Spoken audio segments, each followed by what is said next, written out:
Starting here, I have Fabriano paper. It's not my favorite, but it will do the job. All right, when we start to paint, we want a good amount of paint in our brush. You work into your well of moistening paint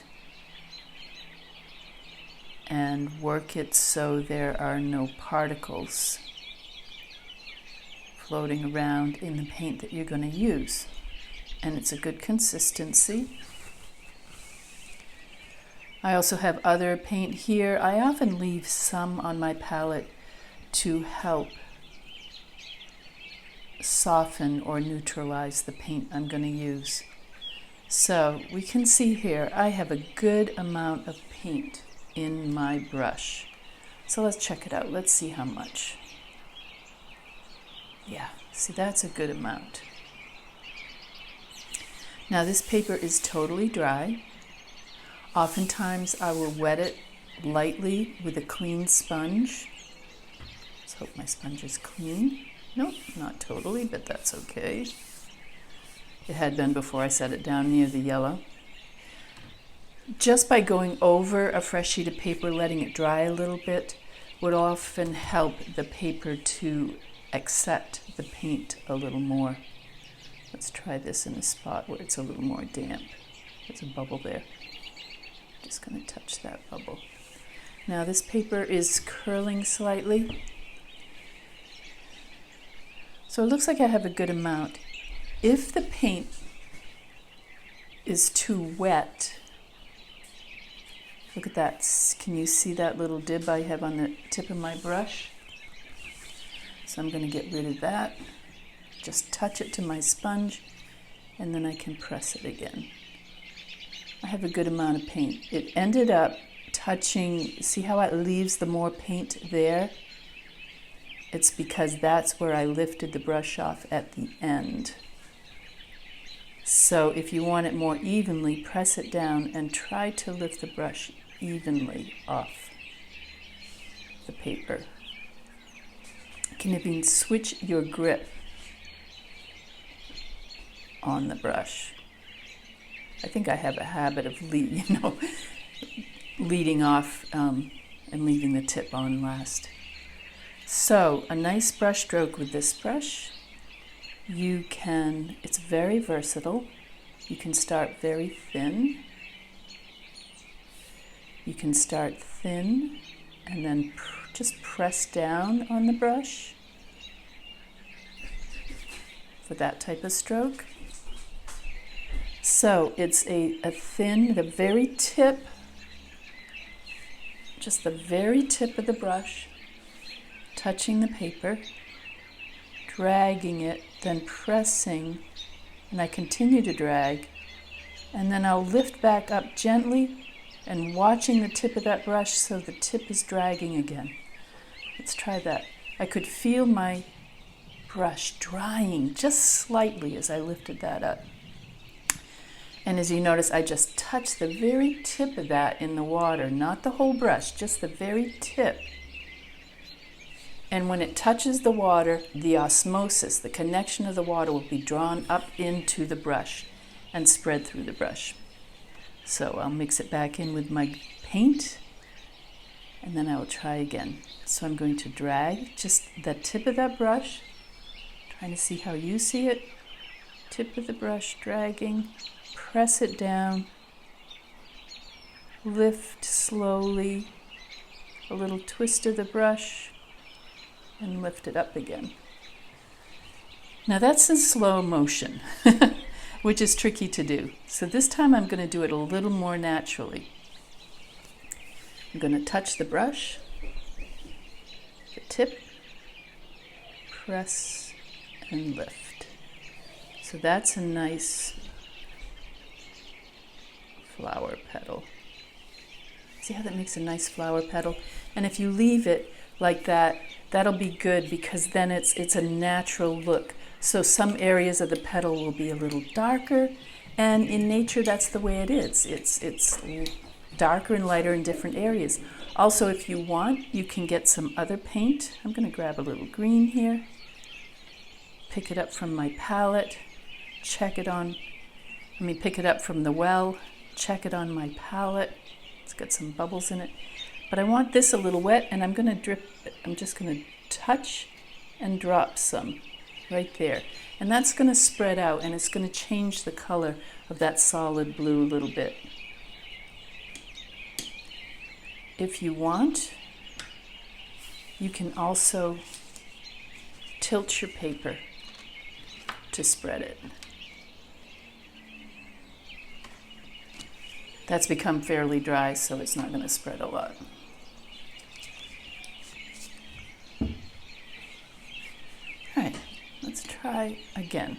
That's very dark. I'm going to add more water here. So if you pick up some water, add it to the side, and then drag some of the paint into it.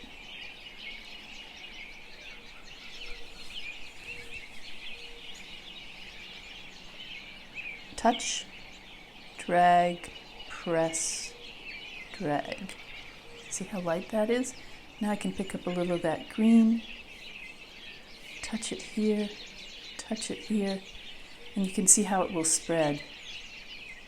It's pretty dry here, so I can see how quickly that paint is drying.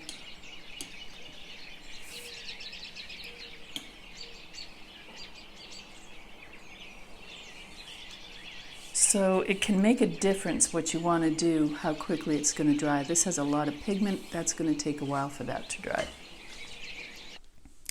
And each pigment takes a different amount of water. All right, so I have a good amount of paint on my palette. I'll bring over some water, just water, and then I can pull in some paint. Just pull it in a little bit at a time, and I can judge here how much paint it is. Look at this.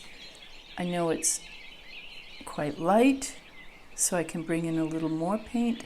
I touch the tip of the brush into it, drag it into the water, which is now coloring. See, that's more. And by watching how wet this is, let's do a few.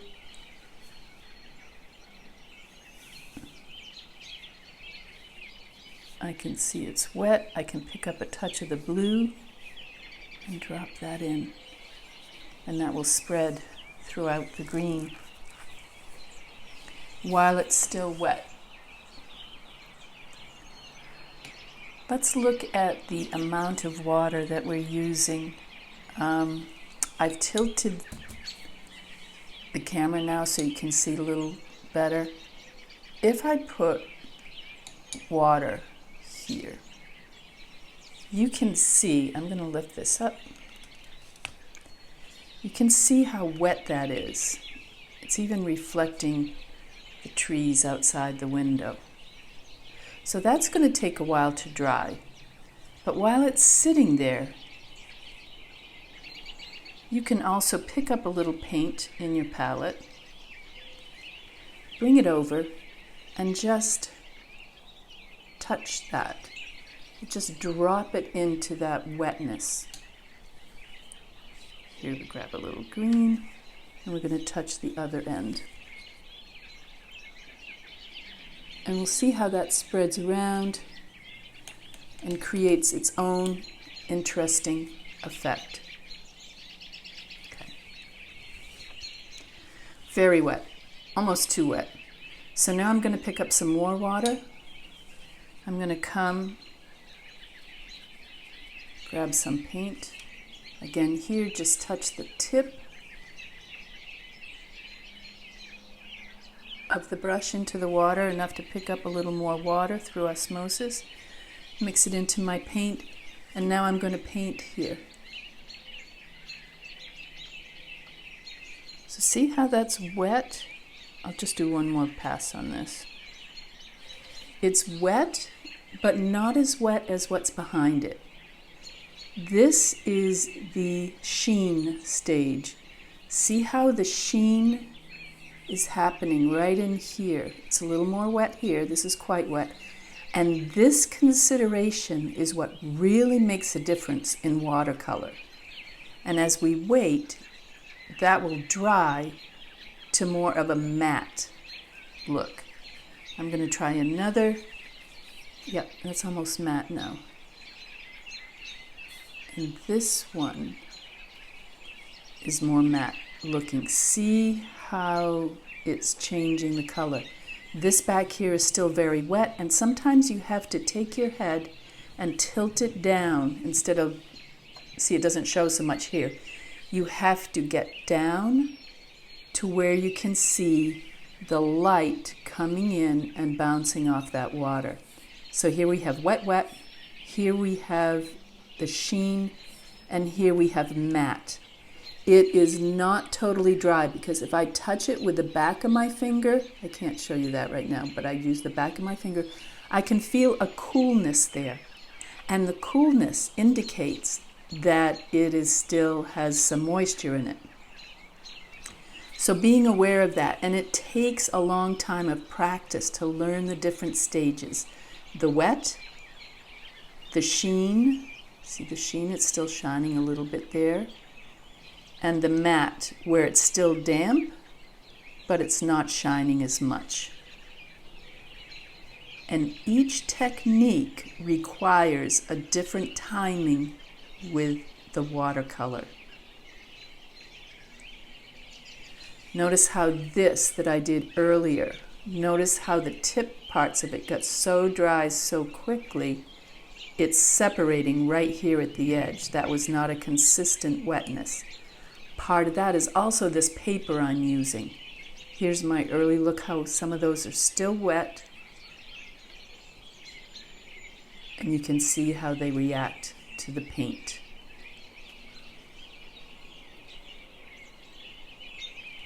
This one, that wet one, I can still drop stuff into it. So I can't always show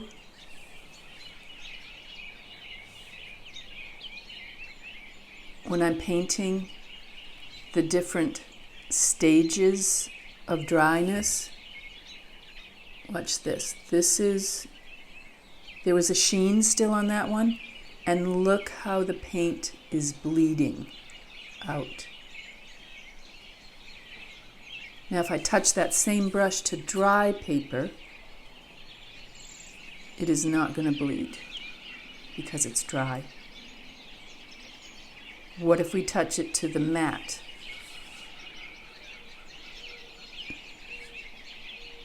That is still quite dry, but there's other things you can do at that stage. I'm going to try it on this one as well and see the different stages of dryness and how the paint will flow and move in the water. It's always that balance between the paint and the water and the paper.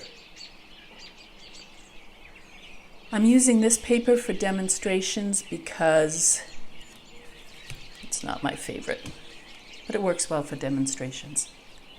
So hopefully that helps you on how wetness goes. You have your sheen, your wet, your sheen, and your matte.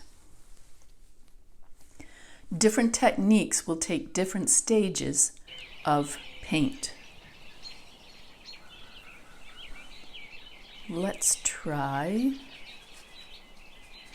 Gonna get a little more paint here. I'm mixing paint right now over here. I'm just picking up a single, no, let's mix a color a little bit so it's not just a flat color. Mix a color a little bit. A touch of an earth tone, like burnt sienna, will help to gray that down. Yeah, all right. Now, I'm just going to do a flat wash.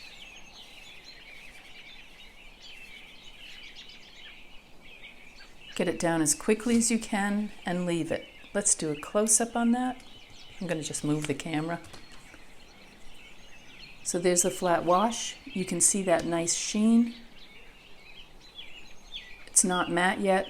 This is a great time to do a lot of your special techniques. If you can take the chiseled point of your flat wash brush, chiseled point there, see the chisel, and you can scratch. And this has hit the stage where it's dry enough that it pushes the paint away.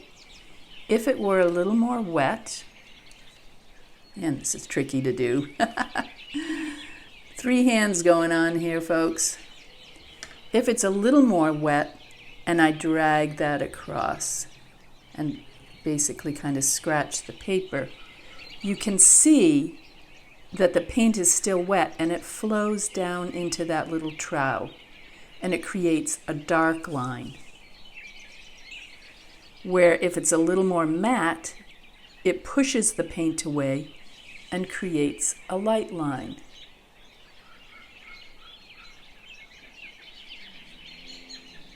All right, I've made some more color, something a little different.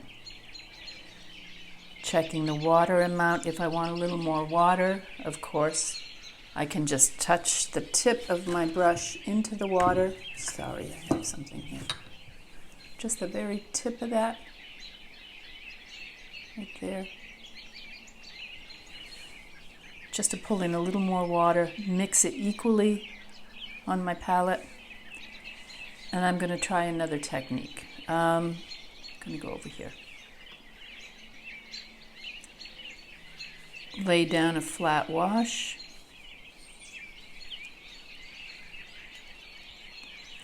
And we keep it moving because we don't want, if we let it sit there, we'll get a leading dry edge. And oftentimes in a flat wash, we don't want that. You can see here it's not sitting, the paint and the water is not sitting perfectly evenly onto the paper. And that's because of this type of paper. There's our sheen. This is a good time to try a couple techniques. See the sheen on there? It's not matte yet. Back up. Okay. So at this point, I am going to take some water in a spray bottle like this. This is a rough spray bottle, not a mister. Here's my misting bottle. And this is my rougher spray bottle, so I get a rough. But watch what this will do while that's kind of at the sheen stage. And I'll test it off to the side first. And then just a light spray of water on there.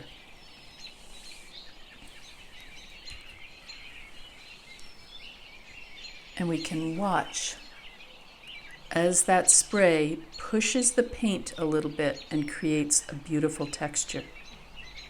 It's great for snow, flowers in a field. Let's try another. Actually, the green I know reacts differently. Each pigment is going to react differently to certain techniques. Okay, trying to get the dampness even on my paper. This time I have a spray bottle that has alcohol in it, and I always mark that it has alcohol. I put a piece of tape or something on it so I'm aware of that. Test that to the side. And it still looks a little shiny to me. I'm going to bring it down so you can see that sheen. See? It's not super wet. See the wet one back there? Still very, very wet.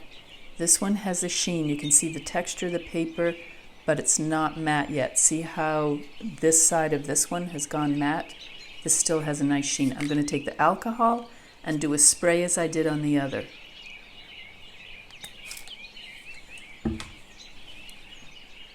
Look at that different texture.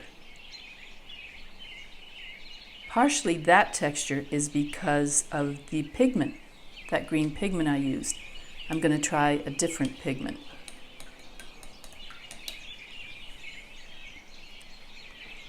I'm going to try my Prussian blue, and I'm going to add a little hint of violet into that. Make sure it has a nice dampness to it. Now we'll do a quick wash over here. Look, the alcohol's still sitting there, so it's resisting as I put this down. Right. Not quite even on that sheen, but sometimes we want variety. Sometimes we want it. And watch. Look at that. What a cool texture. And it all depends on the timing and what we do. There's the water. I wonder what would happen if I sprayed alcohol on that one now. Not much, because it's already pretty much set. We can see it taking a little bit of effect over here on this side because that was still a little damp.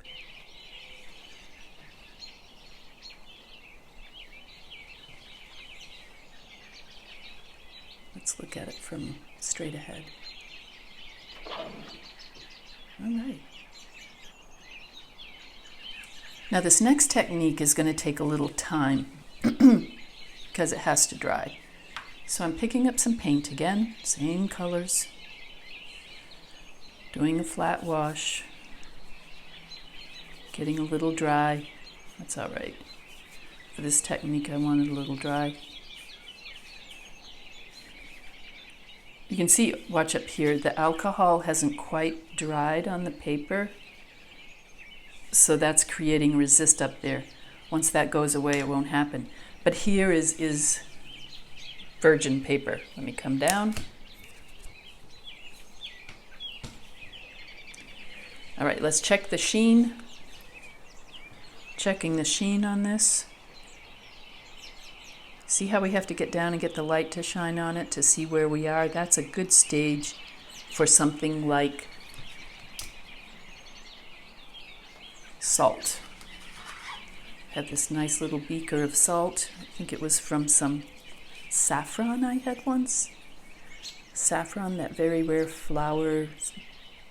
It's like an herb or a spice, isn't it? All right, I can see moisture get into that. I'm going to shake it up a little bit. Okay. You don't need a lot of salt. Just a little hint of it like this. And pick it up and sprinkle it on the paper.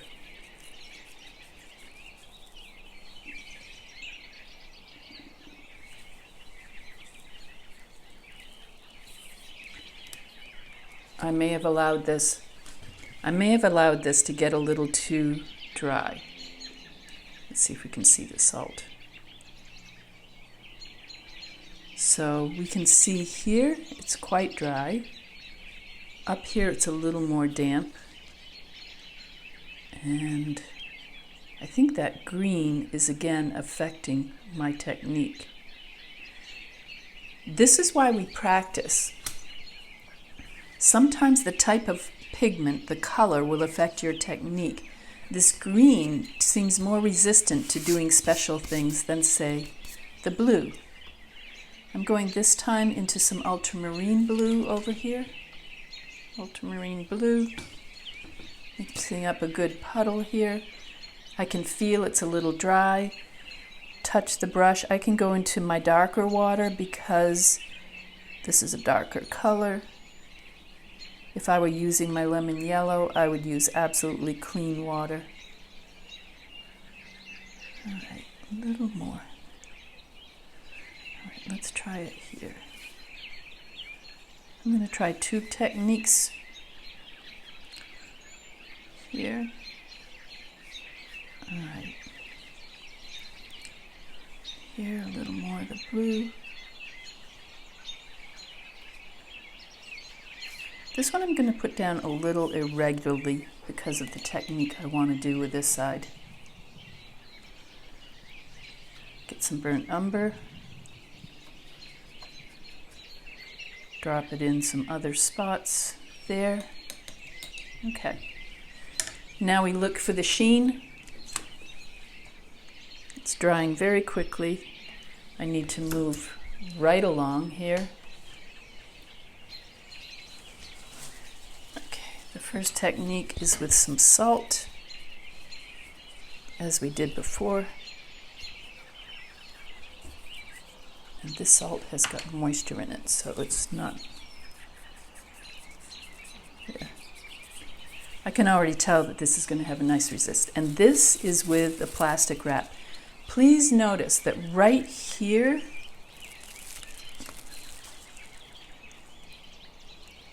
there's a hair in my painting.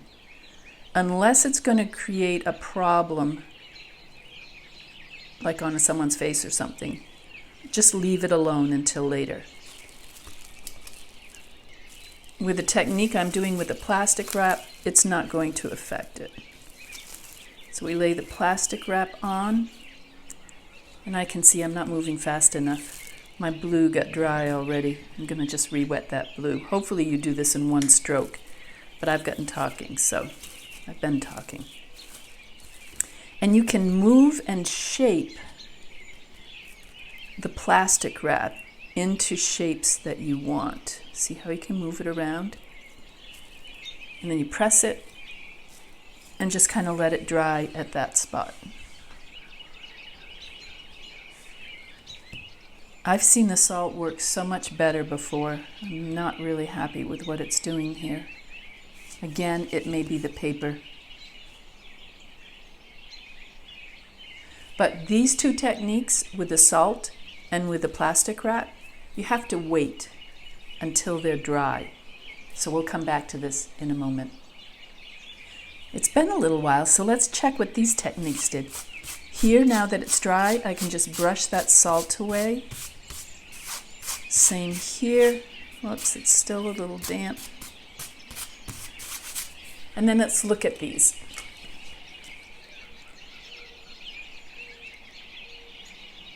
That one came out with very tiny dots. However, this one ended up looking a little bit more like snowflakes. And that's partly because of the characteristic of the ultramarine blue as opposed to this mixed green. Now, over with the plastic wrap, when you're getting ready to take it off, check it first. You want to lift, my hand's in the way of the light. You want to lift the corner and check to see here if the paint is staying put. If it is moving, then it's not dry enough, just lay the plastic back down. But we can see this is pretty much set. You can also, see if I can do this with two hands going. If I wanted to, no, yep, add more, you can see that that blue, the blue's not going to show. Let me grab a red. At the edge of the plastic wrap, you can lay some in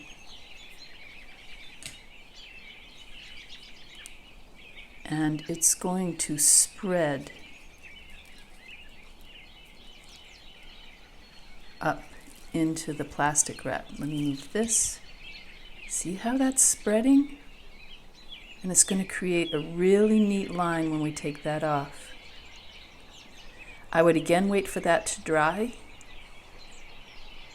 But for right now, I'm just going to take this off and check it.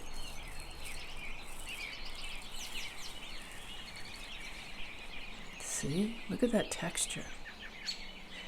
This was just a flat wash of the ultramarine blue and the burnt umber, and I put the plastic wrap on, and look at the interesting textures it created.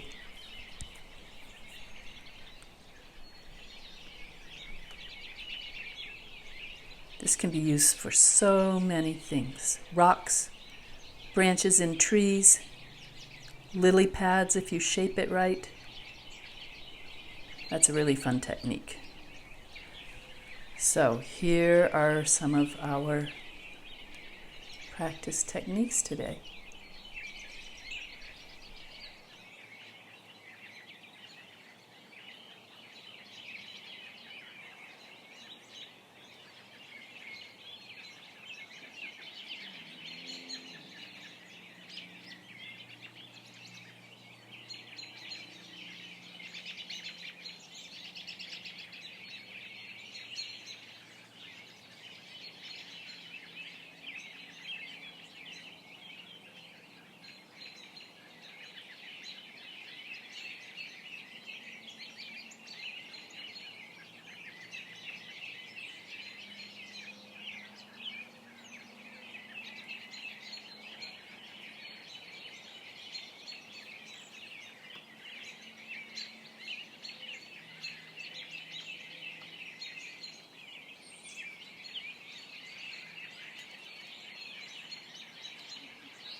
practicing brush strokes. Need to get some paint. Good amount of paint in your brush. And remember, it's a balance of the paint to the water. And when you're in a dry situation, your paint's going to dry quickly. I want to fill my brush. If for some reason there's something on the brush here, like a little hair, very carefully pull that out. If you have too much water in your brush, then you touch the brush to your sponge just there. Not at the tip, but right here at the fat part of your brush. Touch it to your sponge. Where is my sponge? To absorb some of that water away, you can just lay it like here. And that's going to pull a little pigment, but also mostly water out of your brush.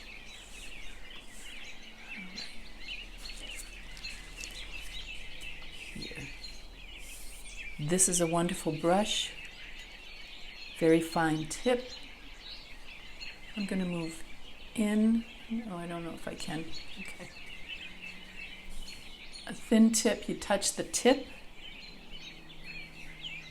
drag it along, press down, and lift up to the tip again. And you have a nice leaf or a petal for a flower.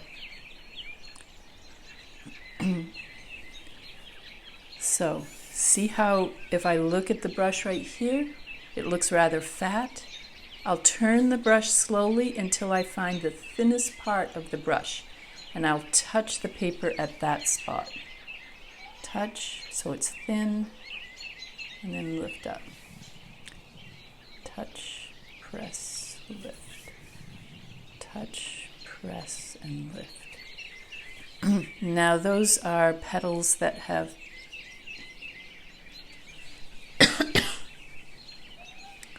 that are rounded at the end. What if we have something that's, check the brush tip again, right there. We want to go along, press, and then make it long again, right? Press and lengthen. So you notice I'm dragging just the tip, pressing down, then lifting up to just the tip. Sometimes I turn it just slightly. And when you go slow, it's harder, so it's better to go rather quickly, which is why we practice. We practice and practice and practice, and that's going to help us to get better. What if we want to curl it? Again, looking not as it's fat, but where it's thin. I'm going to do it curved. So, drag the tip, press it down, twist the brush a bit, and then lift again. Okay. Let's try for a rounder shape. Here on the palette, you can feel how wet your paint is and if it's going to flow well on the paper. So, up on the tip, see I'm holding the brush back further. I don't hold it like a pencil. It's not that. I want to hold it up further. Press fat. Press fat. Drag it to that center. Press fat. Drag it to the center and lift up on the tip. Get some more paint. Fat. Drag it to the center.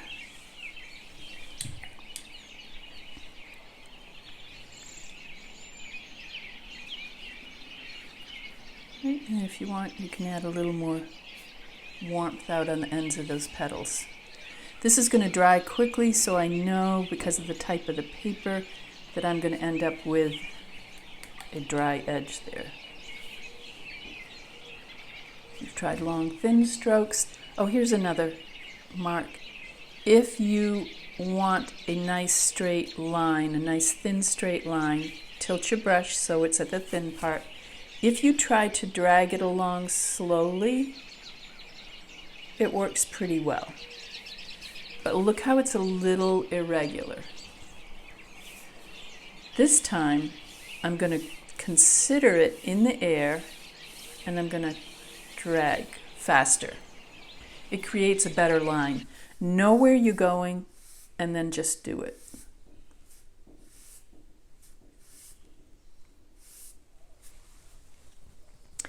The other aspect is consideration of our physiology.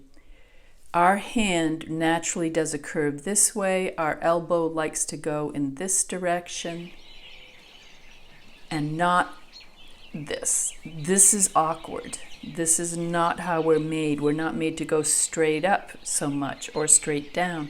So if you need a straight up line, turn your paper. Watch, let's try one. Straight. That's not too bad. I have no room to tilt my paper. But if I'm trying to go at a straight up line or straight down line, I'm down too far on my brush.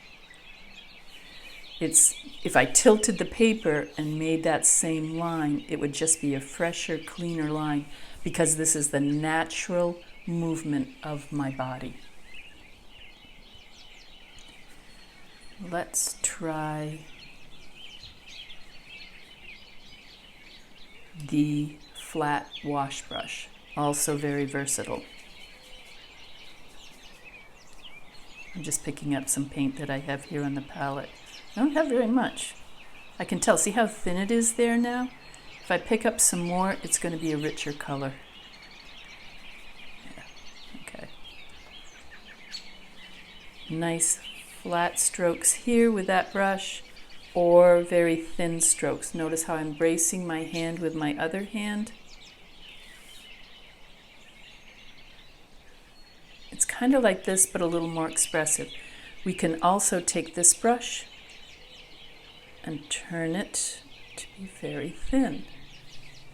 Practice that a lot. Try it all the way across. Lift, twist while you're lifting. Turn it over and then press down again. So you could make waves. A little more water.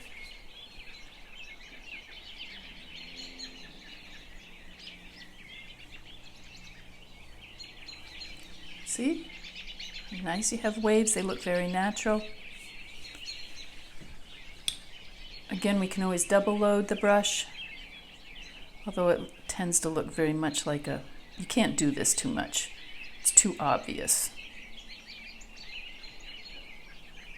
You get the ribbon effect, but you could also do it and maybe, let's say for waves again, touch more water.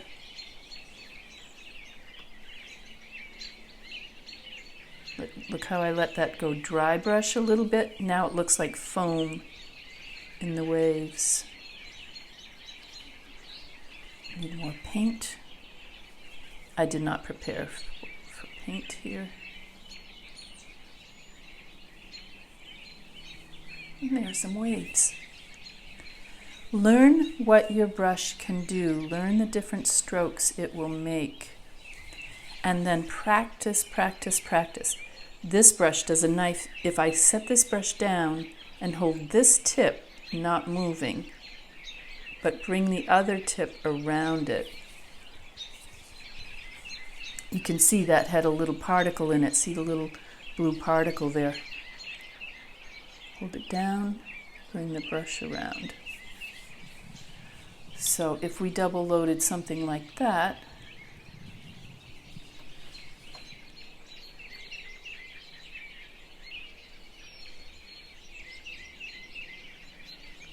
we can do it the other way.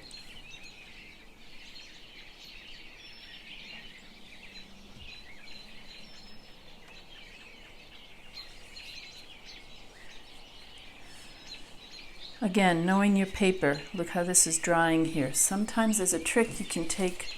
I'm going to take my misting spray bottle, check it to the side, soften that a little bit,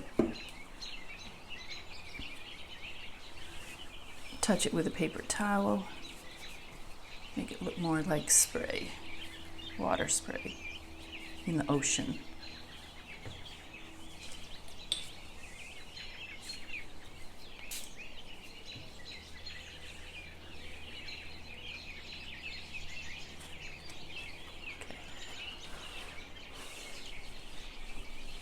While I'm here, I'm going to take some of the brush strokes and do one example of a flower.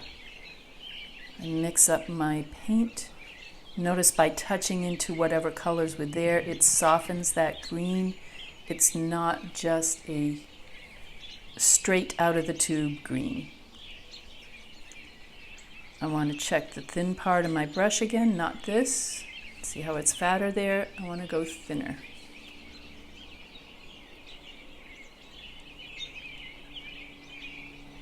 Okay. So I am drag, press, lift, and drag. If it doesn't come out exactly the way you expected it to, don't worry so much.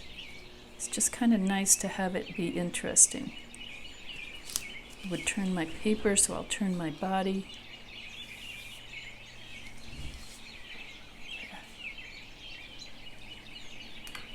That's from the original little bud. You know how when the bud opens, you have that little divot kind of still remaining there. All right. Got a nice magenta here. I'm also going to pick up a lighter color. So I'm going to clean my brush well, go into my clean water and grab a little of this yellow. Okay. I have the yellow near the tip of my brush. I'm going to dry it and I'm going to pick up some red further down on my brush. See how the yellow's still on the tip? Now I'm going to do petals from here. Drag, press, press.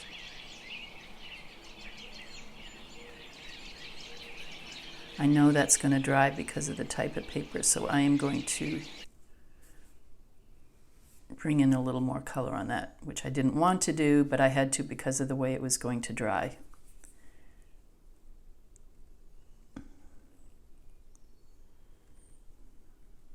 Very dry in here today, very dry. This is where we now have to make adjustments because the air is so dry.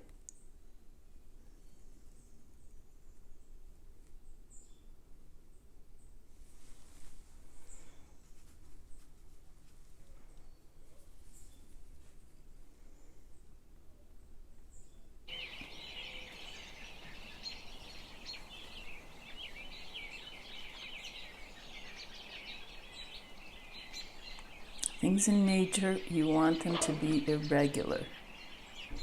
You want different sizes. You don't want all your petals to be the same. So I just, while that's wet enough, I'm going to adjust it slightly. I'm going to see if I can pick up that particle with my brush. I think I did that. But don't fiddle with things like that too much. Mess it up. What if we dropped in a little more of this yellow? Because I have some of this nice yellow on my palette. See, that's too matte. That's not going to blend as much as the wet in wet.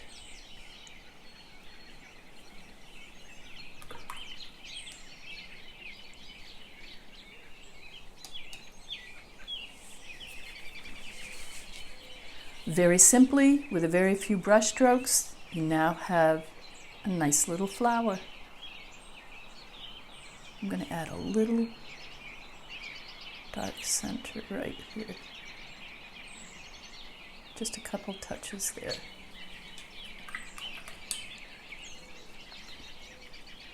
Rinse your brush, lay it down.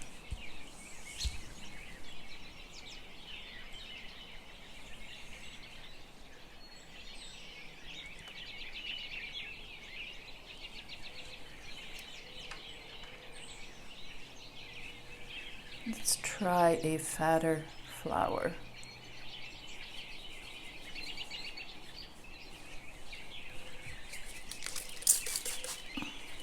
I'm going to spritz my paper a little bit so it will add a little interesting texture. All right.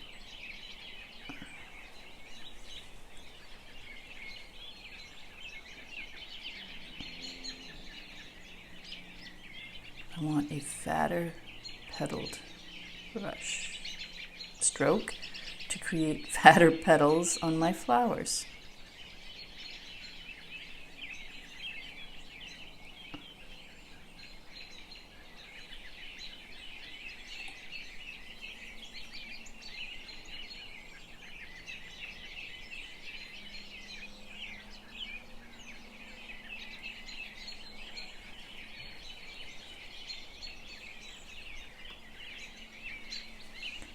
And as I go along, if I vary it a little bit, it's going to look more natural.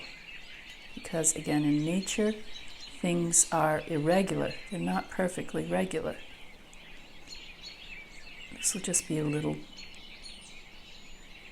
just opening from a bud.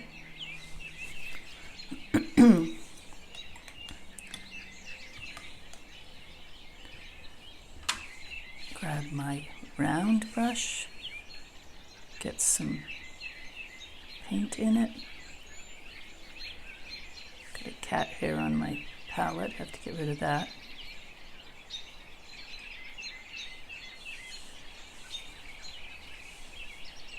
And now we think our brush strokes again. Let's start with something a little thin for the stems.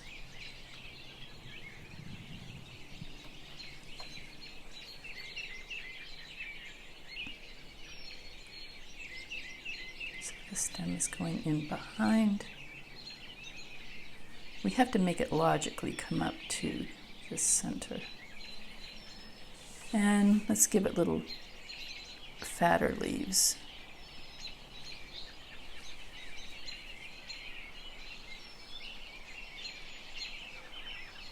This stem got too fat. It's not that pretty.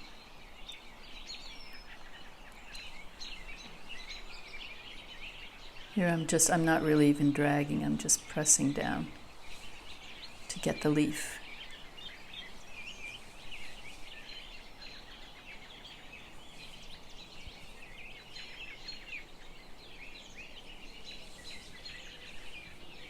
So with a very few strokes, you can get a really pretty good facsimile of a flower. You can add different colors, you can dye different things. I like how this is separating out here. Let's look.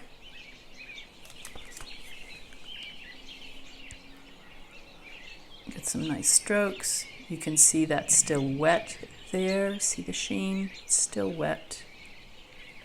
Over here we have some areas wet, some dry. Leave it alone until it dries. I'm wondering about adding a little texture into this one. I'm taking my alcohol spray.